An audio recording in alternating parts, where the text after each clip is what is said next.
Om Shanti. Okay, तो आज बाबा ने कहा कि ये रेस है पर फिजिकल रेस नहीं है।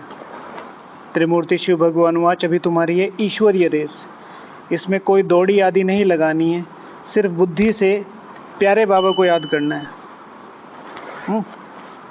तो टॉपिक बनाया था कि इस ईश्वरीय रेस में नंबर 1 लेने के लिए कौन कौन से व्यवहारिक पुरुषार्थ हैं, ऐसे कौन कौन से व्यवहार करें जिनसे इस रेस में नंबर 1 ले सकते हैं। राइट, हमेशा डायरी होनी चाहिए। मैं हमेशा कहता हूँ कि अगर डायरी पेन आपके हाथ में नहीं है तो आपके जो पुरुषार्थ का जो बहाव है वो खतरे के निशान से ऊपर बह रहा है। डायरी पेन बहुत ज़्यादा ज़रूरी है। जगदीश भाई जी कहते हैं कि मैं तो बुद्धि रूपी डायरी में ही लिख लेता हूँ, लेकिन फिर जगदीश भाई जैसी बुद्धि होनी चाहिए, ये भी ध्यान रखना है। कुछ लोग लेते हैं ना कि भाई ब्रह्मा बाबा ने तो कभी डायरी नहीं लिखी, तो ब्रह्मा बाबा की तरह पहले वो फिजिकल चीज़ें करके दिखाओ जो वो करते थे। 2 बजे उठ के दिखाओ, डेली 300 लेटर, अगर 300 लेटर में 10-10 भी लाइनें लिखी हैं तो बताओ कितनी लाइनें हो गई। उतने लेटर लिख के दिखाओ, फिर उनकी तरह तपस्या करके दिखाओ, फिर इतनी जिम्मेवारी करके दिखाओ। इसलिए कभी भी अगर भूल भी जाते हैं ना, मैं कहता हूँ सेंटर 10 किलोमीटर है और आप डायरी भूल गए तो वापस आओ, डायरी लेके जाओ, और फिर जो वो क्लास का टाइम है वो मिस होगा, आपकी मुरली मिस होगी, और फिर जाते जाते 90% ये होगा शायद मुरली मिस हो जाए, नहीं तो वो स्लोगन या कुछ मुश्किल से मिलेगा। पर उस दिन के बाद आप कभी मुरली डायरी भूलोगे नहीं, ये चीज़ कंफर्म हो जाएगी। ओके, अच्छा, तो इस ईश्वरीय रेस में नंबर 1 लेने का क्या पुरुषार्थ है? ओके, फोकस रहना है अपने लक्ष्य पे। जितना सबसे ज़्यादा ज़रूरी है, कोई भी रेस है उसमें एम एंड ऑब्जेक्ट पता होना चाहिए। ठीक है, एम एंड ऑब्जेक्ट इतना ज़्यादा ज़रूरी है कि कई बार सारी चीज़ें बिल्कुल परफेक्ट होती हैं, एम एंड ऑब्जेक्ट पता नहीं होता और फिर हम रेस हार जाते हैं, है ना। हमारे यहाँ ये 21 किलोमीटर की हाफ मैराथन होती है, तो दूर दूर से आते हैं, तो सबको पता ही है भाई डायरेक्शंस लगे होंगे, ये लगे होंगे, तो एक दिन पहले सबको पाथ दिखाया जाता है। अब हमारे जो ब्रह्मा कुमार भाई बहन हैं उनको पता ही है कि भाई कल ही भाग लेंगे, कल ही देख लेंगे। तो मैराथन हुई तो ये तो नहीं था कि वो बहुत आगे थे, बीच में ही थे, लेकिन आना था इधर और वो मुड़ गए कहीं और। ठीक है, फिर उनको ढूंढ के तो एम एंड ऑब्जेक्ट जैसे बताया, अगर एम एंड ऑब्जेक्ट पता होगा मुझे कहाँ तक जाना है, तो उसके हिसाब से पुरुषार्थ होगा। हमने वेदांती दीदी जी की एक क्लास सुनी थी बहुत पहले, उन्होंने कहा था कि मैं कहाँ से चला हूँ, मुझे कहाँ जाना है, और राइट नाउ मैं कहाँ खड़ा हूँ, ये मुझे तीनों चीज़ें पता होनी चाहिए, तो मुझे वो फिक्र रहेगी। भाई जैसे आप लोग मधुबन आते हैं, तो मधुबन के लिए आप बहुत ज़्यादा ये ध्यान रखते हैं कि कोई ट्रेन रात में ना हो, दिन में हो। हम दिन में अकोमोडेशन मिल जाए, या ऊपर आना हो तो शांतिवन ना रुकना पड़े, आराम से पहुंच जाएं, रेस्ट हो जाए, ऐसे। तो इस तरीके से तो हमें हमारे लक्ष्य तक पहुंचते पहुंचते देर ना हो जाए। ठीक है, देर से मंजिल मिलना भी एक तरीके से हारी होती है, इसलिए पहुंच जाते हैं बहुत लोग जिनको कॉन्सोलेशन प्राइज़ मिलते हैं। तो वो जब मैराथन भागते भागते आते हैं, एक तो वो है जो अभी 1-1.5 घंटे में पहुंच गया है, एक वो है जो 11-11 बजे तक आ रहे हैं, 10:30 बजे तक आ रहे हैं, पर उन्होंने पूरी की है, तो वो भी एक बड़ी बात है। ओके, तो अपना एम एंड ऑब्जेक्ट पूरा रखना है कि भाई मुझे वहाँ तक जाना है। और फिर बाबा ये कहते हैं, हर मुरली में कहते हैं कि मैं तुम्हें बनाने के लिए आया हूँ, ये तुम्हारे ऊपर है कि तुम्हें बनना है कि नहीं बनना है। हर मुरली ये कहती है कि मैं तुम्हें बनाने के लिए आया हूँ। हर मुरली में ये कितनी बार आता है, कितनी बार, मतलब नॉर्मली अगर देखा जाए एक एवरेज मुरली में 130-140 लाइनें होती हैं हर मुरली में, और 140 लाइनों में से 4 पन्नों में से 1 घंटे में से कम 20 से 30 बार बाबा ये बोलता है। कम से कम 40 लाइनें ऐसी होती हैं जो इस पर डिपेंड करती हैं। ओके, तो एम एंड ऑब्जेक्ट। दूसरा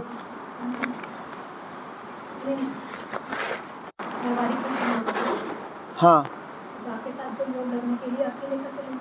अकेले खाना है, अकेले जाना है, अकेले आना, अकेले जाना, अकेले आए, अकेले जाना, हाँ, अकेले में अकेले होके अकेले बात को जाना। अच्छा ठीक है। और कर्म हमेशा श्रेष्ठ करना, पढ़ाई की जलवा दिखाना, पढ़ाई की जलवा दिखाना, पढ़ाई जलवा दिखाना, ठीक है, मुरली का पॉइंट है। ओके, और किसी को भी नाराज नहीं करना, मन के पकाओ में कुछ नहीं करना, आपको कभी आपको कभी भी जब अगर मनन चिंतन करना हो, मनन चिंतन करने का सबसे अच्छा तरीका है किस टॉपिक को दिया गया उस टॉपिक से रिलेटेड फिजिकल चीज़ें निकाल लो, तो उसको अलौकिक बनाना आसान हो जाएगा।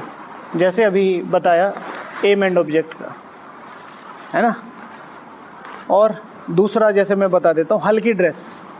जितना ज़्यादा हम हल्की ड्रेस पहनेंगे, भारी कपड़े पहनेंगे तो एक टाइम तक तो ठीक है, लेकिन उसके बाद वो भारी हो जाता है, क्योंकि हमें मैराथन दौड़नी है ना। और ये पूरे काल चक्र की सबसे लंबी मैराथन है।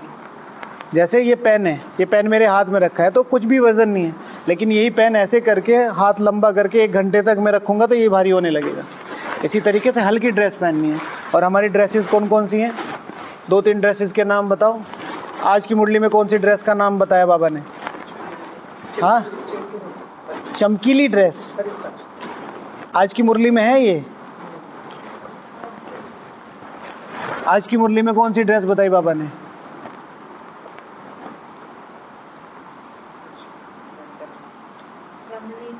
रमणीक ड्रेस। ये कौन सी ड्रेस होती है भाई? वो तो गुण होता है। नहीं याद है? देही अभिमानी, ठीक है, देह में हो लेकिन उससे परे की स्थिति, देही अभिमानी, ठीक है। और कौन कौन सी ड्रेस बाबा ने बताई है? फरिश्ता ड्रेस, और हाँ, विदेही ड्रेस, ओके, और देवता ड्रेस, ओके, और बाबा कहते हैं लाइट के कार्य में रहो, है ना। तो लाइट्स की ड्रेस, फरिश्ता ड्रेस, जितनी हल्की ड्रेस पहनेंगे उतनी जल्दी ये रेस जीत जाएंगे। बाबा ने अभी अभी देही अभिमानी के लिए ये जो पिछला वीक है बहुत अच्छी अच्छी पॉइंट्स कही। ओके, तो जितनी हल्की ड्रेस पहनेंगे उतना ज़्यादा तेज़ी से भाग पाएंगे, उतना ज़्यादा कंफर्टेबली भाग पाएंगे। तो अगर इस रेस को जीतना है तो ड्रेसेस का बहुत ज़्यादा ध्यान रखो। जब तक दुश्मन को आप अलाउ करोगे तब तक आपको, आपके देश को कोई नहीं बचा सकता, ठीक है। क्यों? एयरपोर्ट पे सारी एयर के थ्रू जो भी चीज़ें आ रही है सबकी चेकिंग होती है, लगत से लेके आपसे लेके सब कुछ, कुछ भी इलीगल माल अंदर नहीं जाना चाहिए। और उसके लिए सबसे सेफ स्थान है क्या? अगर आपको बिल्कुल फ्री रहना है कि मुझे कोई फ़र्क नहीं पड़ता, उसके लिए सबसे सेफ स्थान है भंडारा, जो निमित्त डाइनिंग हॉल है आपका निमित्त डाइनिंग हॉल कौन सा है? 6 नंबर। कहाँ गए आइसक्रीम खाने के लिए? मारे गए। जैसे ही बाउंड्री पार करी, ठीक है। प्लीज़ अपना लोग ध्यान रखो, छोटी छोटी चीज़ें हैं, पर मैं यहाँ बोलता हूँ ना तो फिर ये चीज़ें बाहर जाती हैं, तो फिर लोग अपोज करते हैं इन चीज़ों को, भाई तुम ऐसे क्यों बोलते हो। बाकी मुझे इसलिए डर नहीं लगता क्योंकि मुझे डर नहीं लगता है। गलत माना गलत, फिर कोई भी है, भिड़ने का शुरू से ही शौक है, ऐसे ही सही। सिर्फ एक चीज़ ध्यान रखो, मेरी कीमत भगवान के अलावा सिर्फ मुझे पता है, बाकी सब मुझे फॉर ग्रांटेड ले रहे हैं। और आपने अपनी वैल्यू नहीं दी, फिर भगवान भी नहीं बचा पाएगा। कहाँ बैठना है, कहाँ नहीं बैठना है, कहाँ बात करनी है, कहाँ नहीं करनी है, किससे, सब चीज़ें आप लोग डिसाइड करो। जैसे मैं कहना, राजा का बिहेवियर, श्री लक्ष्मी श्री नारायण अपनी टेबल पे से उठ के उधर जा रहे, भाई हमें अपने घर से दे दो थोड़ा सा खाना, कितना अजीब लगता है। हमेशा जब भी आपको कोई चीज़ खींच रही हो, बस अपनी ड्रेस पहन लो भविष्य की, और फिर देखो उस ड्रेस में ये वाला एक्ट ठीक लग रहा है, बस हो गया, वहाँ आप पार। ठीक है, a king always be a king. इसलिए नहीं कि उसके पास प्रजा है, राज्य है, साम्राज्य नहीं, उसके पास वो एटीट्यूड है, उसके पास वो एटीट्यूड है, बस वो उसे लेके चलता है। नहीं, और अगर नीचे मिल रहा होता है वही तो कह रहा ना, वहाँ मिल रहा नहीं होता, फिर क्या करें? वहाँ मिल रहा नहीं होता। वो जगह इतनी शक्तिशाली है, भगवान वहाँ कदम नहीं रखने देता उन चीज़ों को। गुलाब जामुन जो मिल रहा है वो वैलिड है, उसमें आपको सोचने की ज़रूरत नहीं है। ठीक है, उसमें आपको सोचने की ज़रूरत नहीं है। अब जैसे आपने जिसका नाम लिया गुलाब जामुन का, तो उसमें बाबा ने खिलाई, आप खा रहे हो, पर आपको खींच हो रही है उस चीज़ की, तो फिर और चेकिंग करने की ज़रूरत है। खाने को मना नहीं है, खींच नहीं होनी चाहिए कि नहीं, मैं जब सबके हिस्से में एक एक आ रही है तो मुझे 2 नहीं लेनी है, और अगर 2 लेनी है तो निमित्त से कि भैया मैंने कभी ऐसे खाई नहीं, मुझे खाने का मन है। आपका घर है, आप पूछ सकते हैं, आप बच्चे हैं, 1 नहीं 10 भी खा सकते हैं पूछ के, लेकिन उसमें वो चतुराई नहीं करनी है, इनसे मंगा ली, उनसे मंगा ली, उनसे मंगा ली, ऐसे नहीं। पूछ लो, मना हो जाती है तो बाबा चाहता है आप नहीं खाओ। मैं हमेशा ऐसा करता हूँ शुरू से, और किसी भी चीज़ की कोई कमी नहीं रहती। वैसे तो मैं भंडारे में ही, मैंने अपना ये नियम बनाया हुआ है। नीचे जो राम अवतार भाई जी है ना, बताया था ना कल परसों, निर्वेर भाई जी के पास है, डेली कुछ ना कुछ बड़ा अच्छा गेस्ट आते रहते हैं। दिन में 50-100 गेस्ट तो बहुत नॉर्मल बात है, VIPs गेस्ट। निर्वेर भाई जी से मिलने कौन आएंगे? तो मैं वहाँ कुछ दिन था, 1-2 दिन, तो मैंने कहा कि यहीं खा लेते हैं। कि नहीं यार, हमारी किचन थोड़ा ही है, तो भाई जी के निमित्त है। वहाँ से मैंने ये चीज़ गांठ बांध ली थी, तब से लेके आज तक लगभग कितने साल हो गए, नहीं माना नहीं। फिर किचन से कुछ मिलता है, कोई ऑफ़र करता है, ठीक है स्वीकार कर लो, कुछ नहीं फ़र्क पड़ता। सपोज टू भी भैया ने कुछ बनाया है और उन्होंने कहा कि भाई ले लो, तो आप ले सकते हैं, कोई बड़ी बात नहीं है। लेकिन वही, ये क्यों ले रहे हो आप? लालच आ रहा है इसलिए, अच्छी बनी है इसलिए, तो फिर से दोबारा ध्यान रखने की, क्योंकि जैसे ही आप ऊंचे लेवल पे जाते हैं, रास्ते और संकरे होते चले जाते हैं। ठीक है, कोई भी दुनिया की टॉलेस्ट बिल्डिंग हो या हाईएस्ट पीक हो, आप देखो तो बिल्कुल नैरो हो जाता है, वहाँ खड़े होने की भी जगह नहीं होती, जबकि नीचे वो इतना बड़ा है। इसलिए ऊंचाई पे पहुंचने के लिए अपनी चीज़ें कीन करनी पड़ेंगी, बहुत ज़्यादा कीन सिलेक्शन करना पड़ेगा, बारीक सिलेक्शन करना पड़ेगा। ओके, तो अपना इस चीज़ में अगर रेस जीतनी है तो अपने सिलेक्शंस को ढूंढो। आप सारा दिन प्रैक्टिस कर रहे हो और 3-4 आपके दोस्त हैं, भाई ये नहीं जीत पाएगा, इसके लिए तो बहुत मुश्किल है, इसके लिए तो बहुत मुश्किल है। और आपके पास एक ऐसा संगठन है कि भाई तू ही कर सकता है, तू ही कर सकता है, कोई बात नहीं है, तो कई बार आपके पास वो कैलिबर भी नहीं होगा, आप दोस्तों के उसमें हो जाएंगी। ठीक है ना, दोस्तों का बहुत फ़र्क पड़ता है, पता है आपको। हमारे यहाँ गंगा थी, हमारे शहर के बीचों बीच बहती थी, तो गंगा में से छोटी नहर निकलती थी, 10th और 12th की बात है ये। तो हम जाते थे बंक करके, उधर नहाते थे, तो उधर से फिर एक बड़ी नहर जो अलग से सिंचाई के लिए खुली, तो ये मुश्किल से 4-5 फीट की थी, वो भी अच्छी थी। फिर वो 12 फीट वाली अच्छी गहरी, तो उन्होंने कहा आज उसमें चलेंगे। चलो चलो चलो, सारे चले। फिर ये कहे कि जो कूदेगा वो किंग, ऐसे एक करके मतलब प्रोवोक किया उन्होंने, ये नहीं कूद सकता, ये नहीं कूद सकता, ये नहीं कूद सकता। मैंने कहा मैं कूद सकता हूँ। तो उस दिन मैं डूबते डूबते बचा, लेकिन मैं कूद गया। लेकिन उसके बाद मुझे तैरना आ गया कि भाई इतने तेज बहाव में नहीं, हालांकि मुझे स्विमिंग आती है, बहुत अच्छे से आती है, पर मुझे ये पता है कि आलतू फालतू रिस्क लेने नहीं चाहिए। उस दिन तो बाबा नहीं बचा। लेकिन फिर एक ही चीज़ कि भाई तुम्हारा संगठन कैसा, उसका ध्यान रखना चाहिए, है ना। तो अगर ये रेस जीतनी है तो अपना सिलेक्शन बहुत कीन करना पड़ेगा। ना हर किसी को आप एंटरटेन करो, ना ही हर किसी को सोचो कि वो आपको एंटरटेन करे। ओके, और क्या लिखा है? दीदी ने लिखा है, हाँ जी। अपनी सांसों पे कंसंट्रेट करना, और नहीं तो समझ उससे क्या होता है? मतलब खास मतलब बेसिक अमृत वाला। ओके, ठीक है, गुड। भाई जब भी हम भागते हैं तो जब भागते हैं और रेस जीतनी होती है तो सांसों पे कंसंट्रेट कर, रेस्पिरेशन, ठीक है ना, कि जिस समय हम ब्रीथ आउट कर रहे हैं तो ब्रीथ इन कर रहे हैं तो कैसे, हाँ, तो एकदम तेज भी नहीं भागना, एकदम धीरे धीरे भी नहीं भागना। तो सांसें क्या हैं? मेन सोर्स है। अगर अच्छी तरीके से रेस्पिरेशन नहीं होगा तो हम भाग नहीं पाएंगे। तो यहाँ पर दीदी ने सांसों को कनेक्ट किया है अपने बेसिक से। तो जितने बेसिक्स देखो, ठीक है, ब्राह्मण जीवन में माया अगर किसी चीज़ पे सबसे ज़्यादा वार करने की कोशिश करती है वो क्या है? हाँ, बेसिक्स नहीं, और शेड्यूल नहीं, और मुरली से दूर करती है नहीं। सबसे पहले क्या तोड़ती है माया? सबसे ज़्यादा खतरनाक माया के लिए, हाँ, बुद्धि योग नहीं तोड़ती। आज आपने योग किया तो लगा ना बुद्धि योग। सबसे ज़्यादा क्या तोड़ती है? नहीं, निश्चय नहीं तोड़ती। हाँ, अमृत वेला नहीं, हाँ, संग नहीं,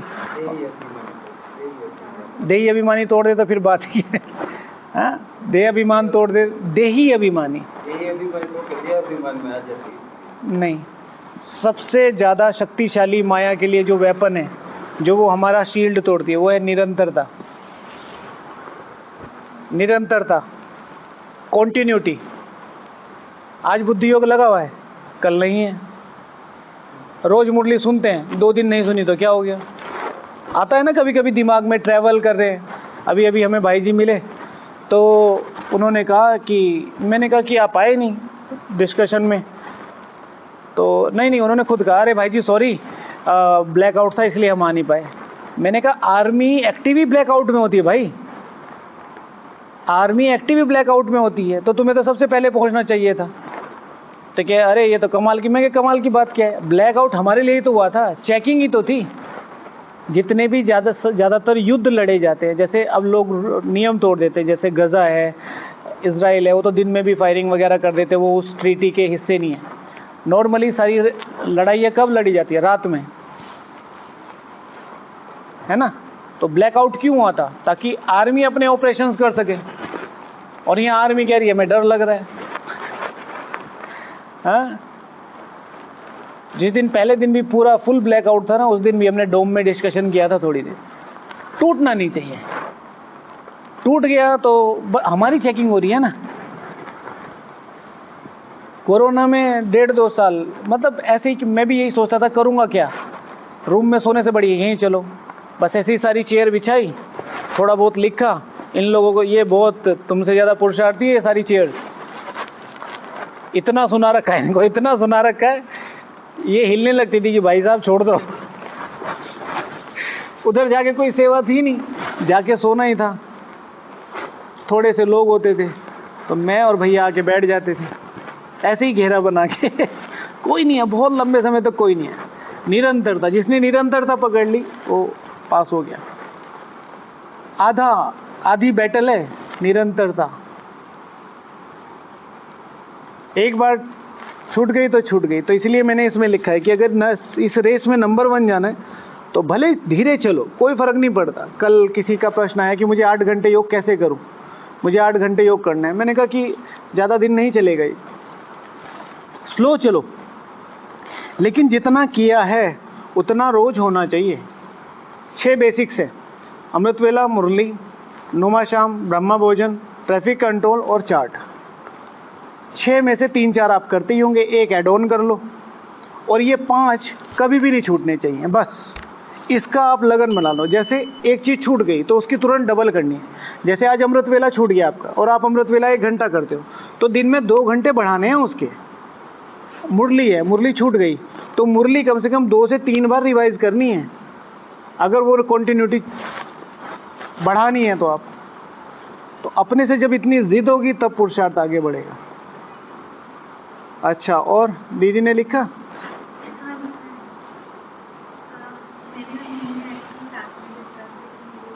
साथ में ही देंगे, सीट एक नहीं देंगे। ठीक है, आप दोनों ने इकट्ठे लिखा। हाँ तो एक ही पद मिलेगा, दो नहीं मिलेंगे, आधा आधा कर लेना, ठीक है। हाँ, श्री लक्ष्मी की सीट, हाँ आधे टाइम वहाँ बैठ जाना, आधे टाइम। हाँ जी, आत्मिक दृष्टि, गुड। फॉरगिव एंड फॉरगेट, हमारी कौन सी मिसाइल का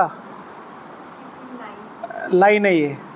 फॉरगिव एंड फॉरगेट, पता है हमारी मिसाइल्स के जो टारगेट्स हैं अभी चलो पहले बाबा को याद करते हैं। तो हमारे यहाँ बाबा कहते हैं फॉरगिव एंड फॉरगेट, है ना, तो ज्ञान की रीति से लिखे, लेकिन इसी में याद आया अभी जो हमारा ऑपरेशन सिंदूर हुआ उसमें एक मिसाइल का जो विजय घोष है वो ये है, उसके लिए बोलते हैं, DRDO ने बनाई है, वैसे तो हमने वो इंपोर्ट की है, ब्रह्मोस। तो ब्रह्मोस एक guided target to target missile है, means just give a fire and forget. ये अपना लक्ष्य खुद ढूंढेगी, उसमें गाइडेड सिस्टम होता है, आपने बस बटन दबाया है, आपने लोकेशन डाली है, अब वो लोकेशन दुनिया के कोई से भी कोने में हो, उसकी जो रेडियस बनी हुई है वो अपने आप ढूंढेगी। तो नॉर्मली मिसाइल कैसे, आपने यहाँ से फायर करी और सीधे जाती है, तो वो क्या होती है, वो पहले यहाँ से छूटती है, फिर यहाँ से कुछ 100 मीटर ऊपर आके फिर यहाँ क्लिक होती हो, यहाँ से वो एक्टिवेट होता है सिस्टम और फिर जाती है वो टारगेट, तो वो कहीं पे भी हो। तो अभी जो हमने उनके जो न्यूक्लियर स्टेशंस और उन पे जो वार किया वो उससे किया। तो उस मिसाइल का वो है ये एक तरीके से विजय घोष, जैसे गोरखा राइफल्स का है ना, होके के होई ना, होना ही पार्चा, है ना, होगा कि नहीं होगा तो होके ही रहेगा। राष्ट्रीय राइफल का है, राष्ट्रीय राइफल का जैसे है ना, जय महाकाली जय, वो इस तरीके से विजय घोष करते हैं। तो इसी तरीके से उसका है कि फायर एंड फॉरगेट, भाई तुम इसे आग दे दो, बस ये तुम इसका स्विच दबा दो, फिर भूल जाओ, ये अपना काम करके ही आएगी, ऐसा हो ही नहीं सकता। तो इसी तरीके से यहाँ अपनी रेस में नंबर 1 जाना है तो क्या है, फॉरगिव एंड फॉरगेट। हाँ भैया ने लिखा है, हाँ जी, फॉलो कोच गाइडलाइन, ठीक है, जितना जितना कोच की गाइडलाइंस को फॉलो करोगे उतना ज़्यादा चांसेस है आप रेस जीत जाओगे। कई बार हम अपने तरीके से चलते हैं, लेकिन अगर कोई कोचिंग दे रहा है, मतलब ख़ासतौर से मेरा कोच, ठीक है, तो अगर उस कोच की हम सुनेंगे तो बहुत तेज़ी से, क्योंकि उसके पास अनुभव है, उसके पास अनुभव है। इसमें ही मैंने एक लिखा है कि जो कोच के कदम है उस कदमों पे कदम रख के अगर आगे चलेंगे, जैसे ब्रह्मा बाबा के कदम पर कदम आगे रखे तो नंबर 1 पहुंच जाएंगे। दुनिया के बहुत बड़े इकोनॉमिस्ट हैं, ठीक है, आपने नाम सुना होगा ना, वॉरेन बफेट का सुना है? उसके दोस्त का नाम पता है? उसका दोस्त भी एक बहुत बड़ा इकोनॉमिस्ट है। तो वैसे तो वो दोनों खतरनाक बंदे हैं, बट उनकी एक बहुत अच्छी फ्रेज है कि if you want to friendship then friendship with the dead, ठीक है, अगर तुम्हें दोस्ती करनी है तो दोस्ती करो मरो वो से जो मर चुके हैं। क्यों? पहली बात तो वो तुम्हें हाँ, और वो जो उनका टोटली कहने का मतलब है कि अगर कोई भी एक्सपीरियंस लेना है तो जो मर के गया है उस रास्ते पर, जैसे ब्रह्मा बाबा है तो ब्रह्मा बाबा ने पूरा कंप्लीट किया रास्ता, फिर गए। तो अगर हम ब्रह्मा बाबा से दोस्ती कर ले तो हमें उसके जीवन के सारे एक्सपीरियंसेस पता है। यहाँ पर अगर मेरी दोस्ती किसी से हुई तो ये भी तो पुरुषार्थ में ही है ना, तो मुझे बहुत अच्छी लगती है वो कि follow friendship with the dead. तो इसी तरीके से फ्रेंडशिप विद द डेड का मतलब उस व्यक्ति विशेष नहीं, उसकी जो उसने जो एक्सरसाइजेस की हैं वहाँ तक जाने के लिए वो। तो बाबा के कदम पर कदम रखेंगे तो बहुत जल्दी से नंबर 1 की ये रेस जीत जाएंगे। मोहित भैया, फोकस बहुत ज़्यादा ज़रूरी होता है। अगर फोकस नहीं है, चाहे कितना ही तेज भाग लो, अगर एक बार भी डाइवर्जन आया तो बहुत ज़्यादा चांसेस हैं कि आप रेस हार जाओगे, क्योंकि हर एक चीज़, आपका मन, आपकी इंद्रियां, आपका रास्ता सारे लयबद्ध हैं। जैसे ही साइड सीन में हटा तो गया। एक कहानी आती है ना कि एक भाई, 2 भाई थे, दोनों ने 2 डॉगी लिए, तो दोनों सेम पाथ से गुजरे और दोनों आए। तो जो पहला डॉगी है वो तो हाँफ नहीं रहा है, जो दूसरा डॉगी है वो हाँफ रहा है। तो उसने कहा कि भाई मेरा डॉगी तो हाँफ नहीं रहा, मैंने भी 5 किलोमीटर फॉलो किए, तुम्हारे डॉगी ने भी सेम फॉलो किया। तो उसने बताया कि मेरा डॉगी बीच बीच में गलियों में घुस जाता था। अब वो तो कंसिडर नहीं होगा। तो इसी तरीके से हमारा जो मन है, अगर वो बीच बीच में इधर उधर की गलियों में घुस जाता है तो उसे थकान होगी। तो इसीलिए जो मेन रास्ता है उसी पर रहो, फोकस रहो कि मुझे वहाँ तक जाना है तो वहाँ तक जाना है। बीच में इतनी सारी चीज़ें आएंगी। और ब्राह्मण जीवन की विशेषता है, जैसे बाहर की दुनिया में लोग दुखों से मरते हैं, दुखों से शरीर छोड़ते हैं, दुखों के भंवर में आके अपनी ज़िंदगी को आगे नहीं, अभाव में। इसका ठीक उल्टा ब्राह्मण जीवन में होता है। सबसे बड़ी प्राप्ति क्या है हमारे पास? ईश्वरीय शक्ति, ईश्वरीय गुण, ईश्वरीय सत्ताएं, ईश्वरीय नॉलेज।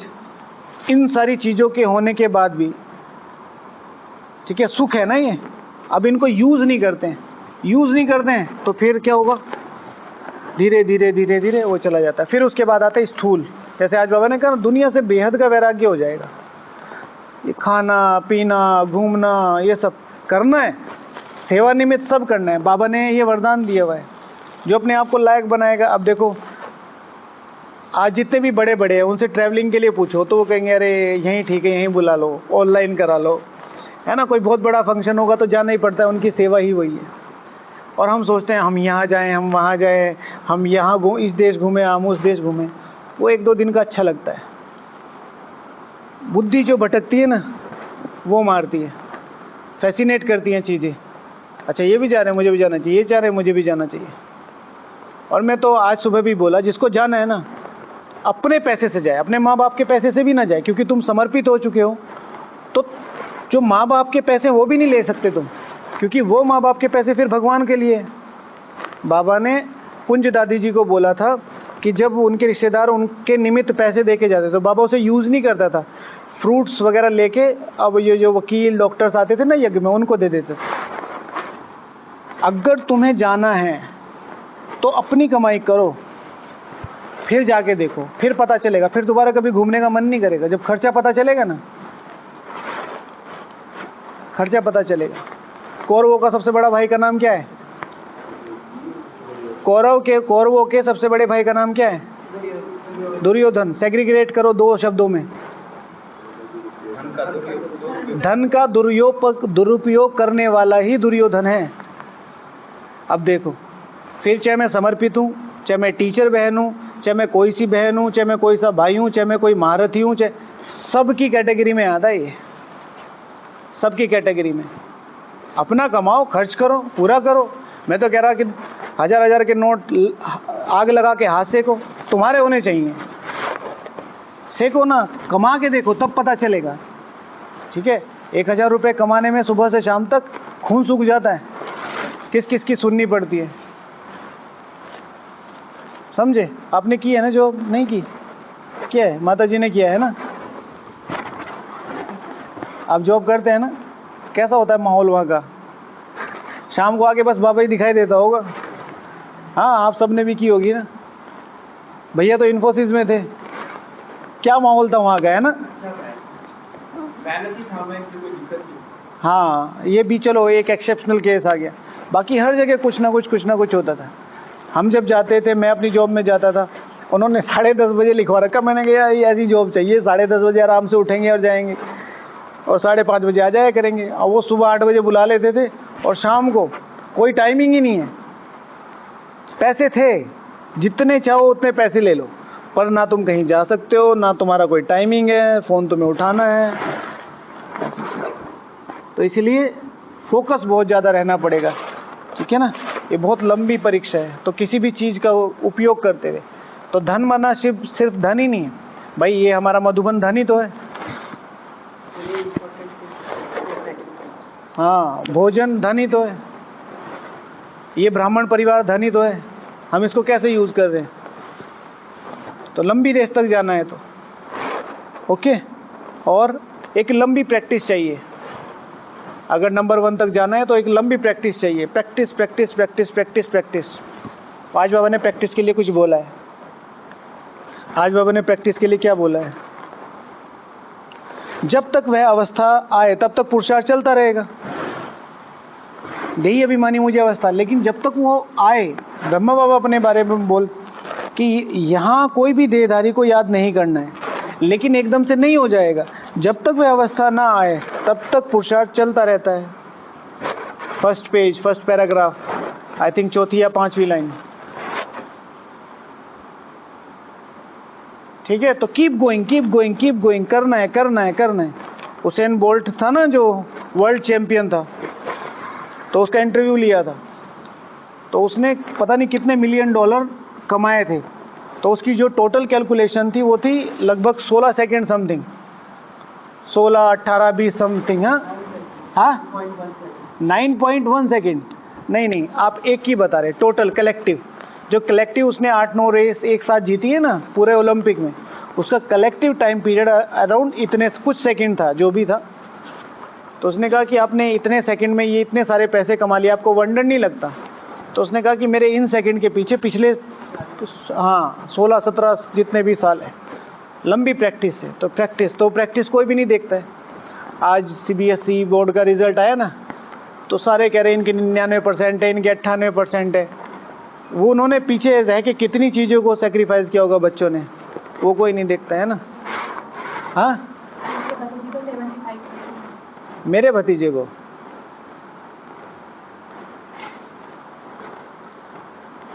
अब आपको कितने दिए जाएं? भतीजे को तो मिल गए 75%, मेरे को कितने दिए जाएं? हाँ, उनके आपको कितने दिए जाएं? आपको कितने दिए जाएं? मेरा शब्द बोला ना आपने, ठीक है। सूक्ष्म है, अति सूक्ष्म है, ठीक है ना। जैसे कहते हैं ना, ओम शांति भाई जी कैसे हैं? मैंने कहा हाँ माता जी ओम शांति। आपने पहचाना? मैं हाँ चमेली भाई, चमेली दीदी है। जब मैंने कहा ठीक है, ये मेरे युगल है ना, ये मेरे युगल। युगल माना युगल, बस मेरा शब्द वहाँ आता ही नहीं। युगल माना जोड़ा, तो ये युगल है, ये मेरा युगल है। कड़ी बांध रखी है, सूक्ष्म है, पता नहीं चलता है ना। कोई अटेंशन भी नहीं दिलवाता, इसलिए सबको नॉर्मल भी लगता है। बट जैसे ही मेरा कहते हैं ना, तो जो कर्म की बंधन है ना, उसमें एक लकीर बहुत जैसे स्टील पे खींच जाती है ना, ऐसी वो मिटती नहीं है। फिर जैसे ही मेरा कहते हैं, वो एक और रस्सी बांध दी आपने उसमें, ठीक है ना। आज मेरे किसी रिलेटिव के इतने % मार्क्स आए, ठीक है। अच्छा, स्लो बर्थ स्टडी। अच्छा, शक्तिशाली बैलेंस डाइट, ठीक है ना, मन की भी और मुख की भी शक्तिशाली। यहाँ 3 लोग खड़े बात कर रहे हैं। हाँ हाँ, अच्छा ये हाँ, अरे भारत ने तो उनके 20-25 मिसाइल गिरा दिया, और भारत ने तो ये कर दिया, और भारत ने तो वो कर दिया। मज़ा आता है ना ऐसी बातें करने में, हमें लगता है हम देशभक्ति है। जिसको भी देशभक्त बनना हो ना, तो बस एक ही चीज़ करके देखे, अपना व्यवहार सुधार ले दूसरों के प्रति, इसे देशभक्ति कहते हैं। अगर किसी को देशभक्त बनना है ना, ब्रह्मा कुमार नहीं बनो, हमें नहीं बनाना। तुम कहते हो ना हमें देशभक्त बनना है, तो कल से कोई भी कचरा कूड़ेदान में डलेगा। कल से किसी भी आत्मा को, चाहे भाई है चाहे बहन है, उसको गलत दृष्टि से नहीं देखना। कल से भ्रष्टाचार बंद कर देना है, इधर उधर के पैसे कमाना, रिश्वत लेना, रिश्वत देना। देशभक्त बनना चाहते हो ना, पर जब बात नारे लगाने की होती है तो सारी जनता आगे होती है। जब बात होती है ना कि नेताजी लीड करो, ये कहना अरे नहीं नहीं, ये मेरे काम धंधे थोड़ा ही हैं, ठीक है। तो इंटरनल चेंज लाना है, बाहर वाला चेंज नहीं डाल रहा। तो इसलिए शक्तिशाली बैलेंस डाइट। फिर यहाँ की भी, भोजन की भी, जो स्थूल भोजन है, कोई भी चीज़ आपको पुल कर रही है। पहली बात तो जो आपका निमित्त है डाइनिंग, तो आपका निमित्त डाइनिंग मधुबन में, शांतिवन में, ज्ञान सरोवर में, पांडवन में जो है, उसी में ही जो कुछ मिले।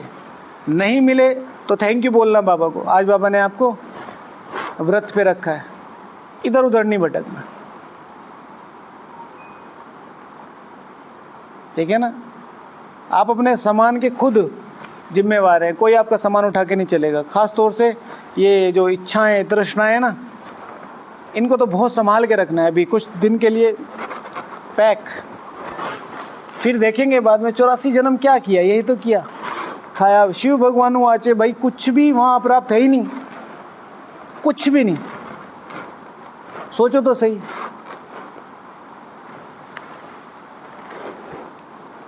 ठीक है, और फिर एम एंड ऑब्जेक्ट की बात होगी। ओके, टाइम हो गया, पता ही नहीं चला। और किसी को कुछ शेयर करना है? ओके। हल्की ड्रेस माना फरिश्ता ड्रेस, फिर लाइट के कार्ब की ड्रेस, विदेही स्थिति मतलब देह में है लेकिन अत्यंत हल्की है। आज की सुबह की मुरली में विदेही को अच्छी तरीके से कैसे योग विजन बनाना है उसको क्लियर किया है।